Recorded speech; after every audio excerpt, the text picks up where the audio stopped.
You ask Tiger to solve. This deals with linear equations with one unknown. The final result is x equals 27/16.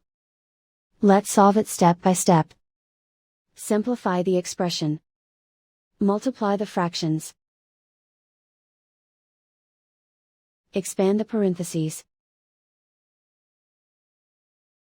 Multiply the coefficients.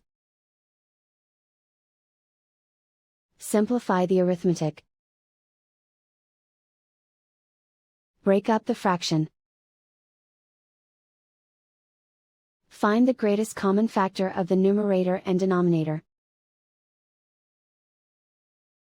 Factor out and cancel the greatest common factor. Swap sides.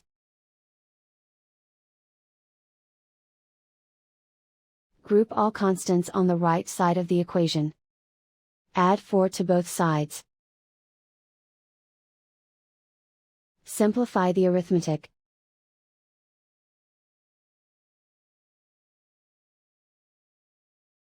Isolate the x. Multiply both sides by inverse fraction 3/16.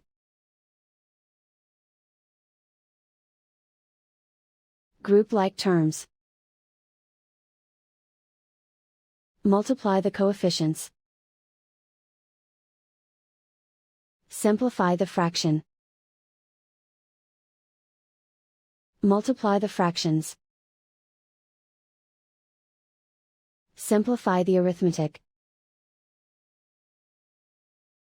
And so the final result is x equals 27/16.